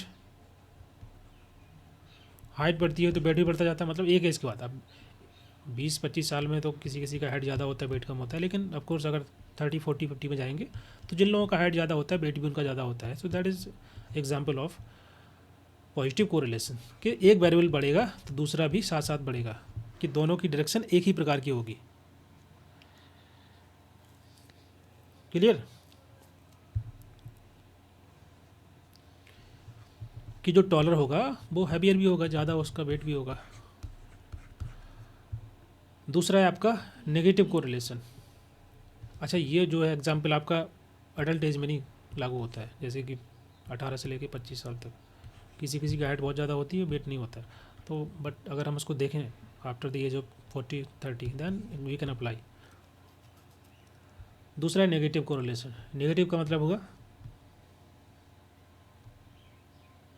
कि एक वेरिएबल बढ़ेगा और दूसरा घटेगा। V1 और V2 में इस प्रकार का रिलेशन है कि एक वैल्यू बढ़ेगी दूसरी घटेगी। इसका एग्जाम्पल ऐसे ले सकते हैं,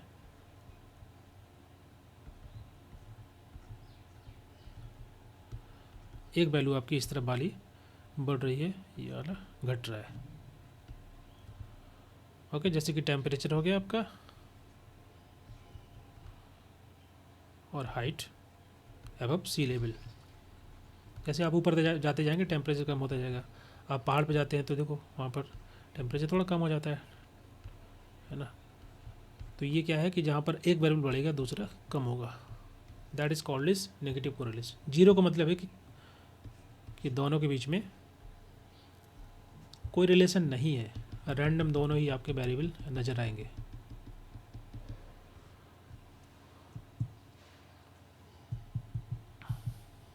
क्या हो गया इसमें? Okay, that is called is the zero correlation, कि there is no relation between the V1 and V2, दोनों इंडिपेंडेंट है, स्वतंत्र।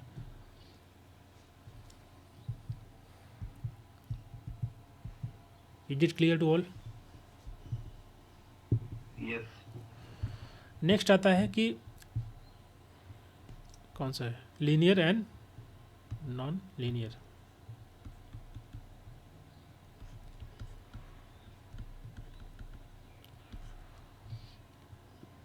अगर रेशियो दोनों का, रेशियो ऑफ चेंज जो है वो कांस्टेंट है तो उसको बोलेंगे हम लीनियर कोरिलेशन।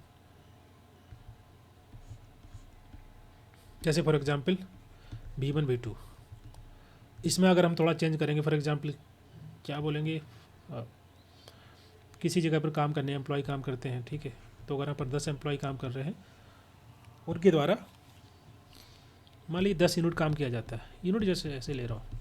अगर मान लीजिए वहाँ पर 20 लोग काम करना स्टार्ट कर देंगे तो उनके द्वारा काम किया जाएगा 20 यूनिट, उनकी संख्या 30 हो जाएगी तो ये काम करेंगे 30 यूनिट। इसका मतलब क्या है कि जो रेशियो है दोनों का चेंजेस का वो कांस्टेंट है, एक ही प्रकार का बढ़ रहा है। ठीक है, ये हमारा कहलाएगा लीनियर कोरिलेशन, कि with respect to the V1 V2 भी उसी प्रकार से चेंज होता जाएगा। द कांस्टेंट इज जो है दोनों का चेंज जो है, ratio of change that is a constant.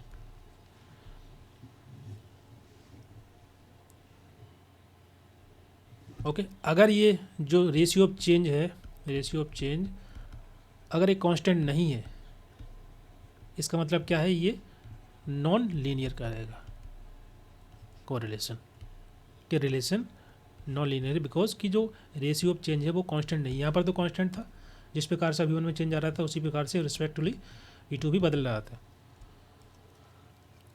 तो ये हमारा कहलाएगा नॉन लीनियर।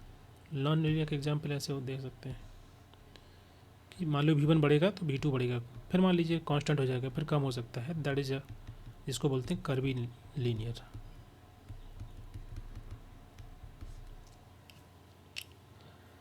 क्लियर? एग्जाम्पल आपका हो गया टेम्परेचर एंड आइसक्रीम सेल। गर्मियों में क्या होता है, टेम्परेचर बढ़ता है, आइसक्रीम की सेल भी बढ़ती है। सर्दियों में टेम्परेचर कम होता है, आइसक्रीम की सेल कम हो जाती है।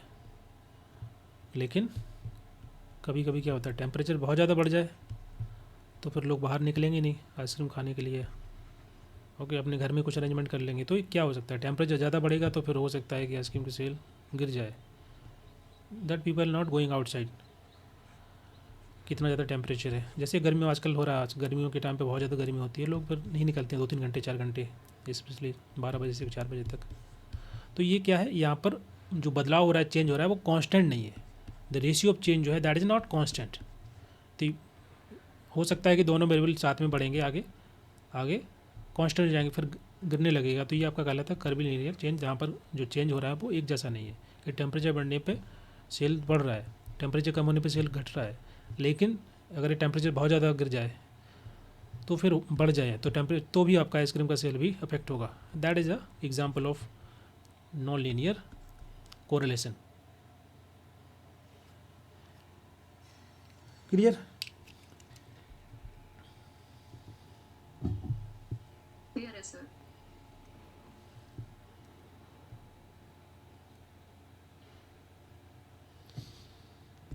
ओके, नेक्स्ट बात करेंगे हम लोग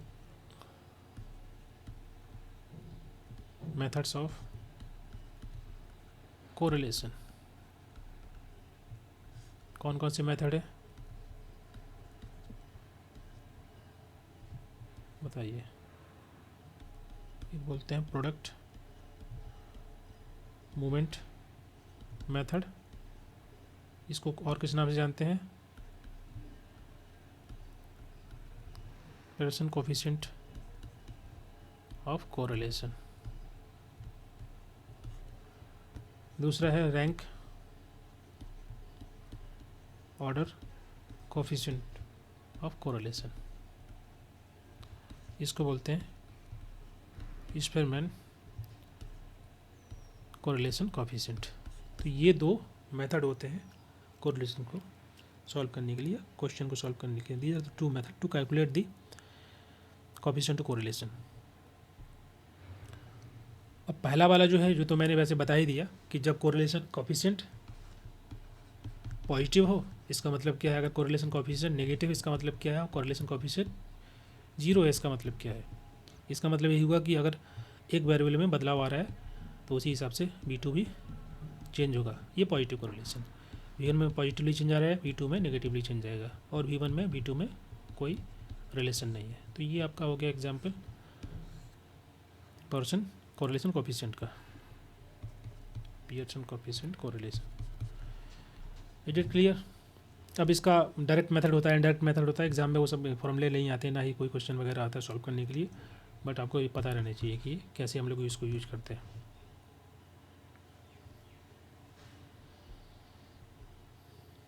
क्लियर? बोलिए। Yes, sir. क्लियर है सर। दूसरा है आपका rank order coefficient. Rank order कहाँ यूज करते हैं?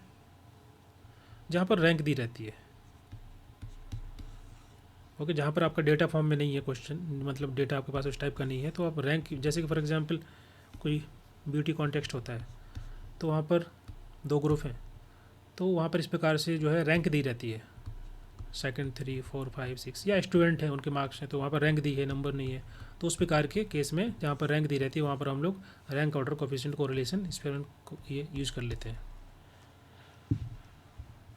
ठीक है, इसका फार्मूला है, लेकिन फार्मूले का क्या ही करोगे, एग्जाम में आएगा नहीं वैसे। Divide by n square minus 1, और d मतलब होता है डिफरेंस। अब 2 वेरिएबल आपने लिए हैं तो उनके बीच रैंक का डिफरेंस जो होगा वो निकालना है। सिग्मा निकालोगे, मतलब जैसे यहाँ पर है तो 2 है तो 2 मान लीजिए, एक केस ये हो गया, केस 2 हो गया। अब दोनों का डिफरेंस निकालोगे, कुछ ना कुछ आएगा, उसको नीचे आपको जोड़ देना है तो सिग्मा आ जाएगा। वो वैल्यू यहाँ पुट कर देनी है, n का नंबर हो जाएगा, नंबर ऑफ पेयर कितने हैं। जैसे यहाँ पर 5 8 ले लिए तो 8 पेयर हो गए, 8 माइनस 8 इसका -1, तो उससे आपका RS निकल के आ जाएगा। क्लियर? Yes, sir. क्लियर है सर। Yes, sir. नेक्स्ट होता है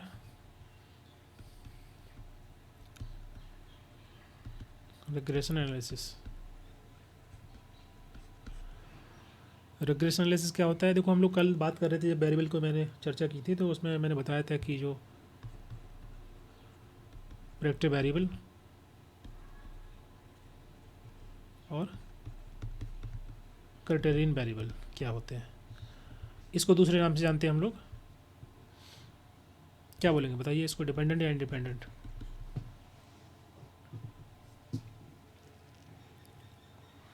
कल ही डिस्कस किए थे। आप जब प्लॉट करते हो ग्राफ पर, इस इंडिपेंडेंट वेरिएबल सर। ये एक्स हो गया, ये वाई हो गया, तो प्रेडिक्टिव वेरिएबल को बोलेंगे इंडिपेंडेंट वेरिएबल और क्राइटेरियन वेरिएबल को बोलेंगे डिपेंडेंट वेरिएबल। ठीक है, इसको हम बदलते हैं या चेंज करते हैं, या इसको इस पर इम्पैक्ट देख रहे होते हैं, असेस कर रहे होते हैं, मेजर कर रहे होते हैं, क्राइटेरियन वेरिएबल है। तो वैसे हम जनरली अगर देखेंगे डायरेक्टली हम बोलेंगे इंडिपेंडेंट वेरिएबल, डिपेंडेंट वेरिएबल। इतना आपको डिटेल में नहीं जाना, बिकॉज ऐसे कोई क्वेश्चन नहीं है कि इसको ये सब चीज़ को लेकर के वो पूरा आपको क्वेश्चन पूछेंगे। सो यू शुड नो कि what is predictive variable, what is criterion variable, इसको क्या नाम से बोल सकते हैं। ओके, तो रिग्रेशन एनालिसिस होता क्या है बेसिकली, कि जहाँ पर रिलेशन निकालते हैं हम between dependent variable, that is the criterion variable, and the one and more independent variable, जो कि आपका है प्रेडिक्टिव वेरिएबल। ये हो गया आपका रिग्रेशन। तो बेसिक आपका डेफिनेशन हो गया कि जहाँ पर हम बेसिकली जो रिलेशन फाइंड आउट कर रहे हैं एक डिपेंडेंट वेरिएबल में और मल्टीपल एक या एक से अधिक इंडिपेंडेंट वेरिएबल के बीच में, that is called regression analysis. Okay, तो ये होता है आपका सिंपल लीनियर रिग्रेशन। दूसरा होता है मल्टीपल लीनियर रिग्रेशन। सिंपल का मतलब क्या है आप बताइए, चार्ज पर लगाता हूँ।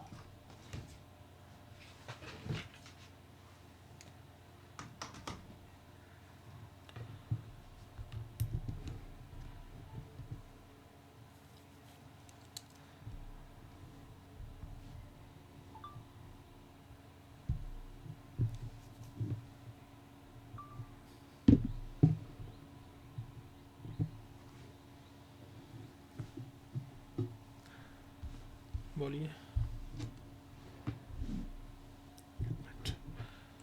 ठीक है, सिंपल लीनियर कोरिलेशन का मतलब है कि जहाँ पर हम एग्जामिन करेंगे, we are examine the relationship between one independent variable and one dependent variable.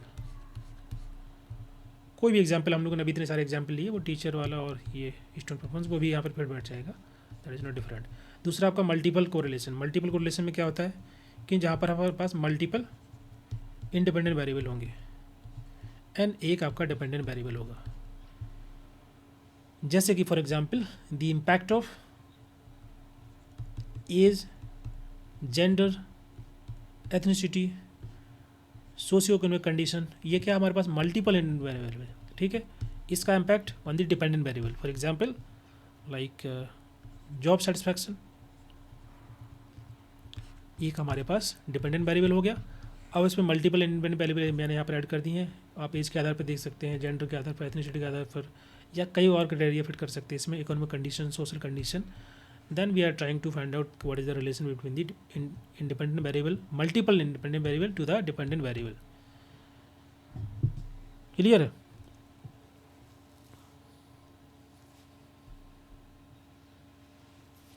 बोलिए। Yes, sir. हाँ सर, क्लियर है। ओके, तो ये हमारा यहाँ तक ये हो गया। नेक्स्ट तो सैम्पलिंग वगैरह हम डिस्कस कर ही चुके हैं। एक और क्वेश्चन आता है, सॉरी, खिचड़ी पक गई सर, खिचड़ी। खिचड़ी पक गई क्यों? नहीं समझ में आ रहा है क्या? हाँ सर, फर्स्ट टाइम पढ़ रहा हूँ ना मैं रिसर्च को, इसलिए ज़्यादा अच्छा समझ में नहीं आ रहा मेरे को।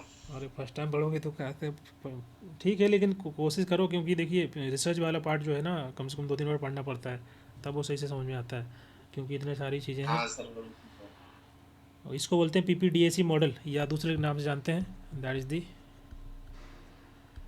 Statistical inquiry cycle. किसके द्वारा दिया गया? RJ मकई एंड RW ओल्डफोर्ड के द्वारा।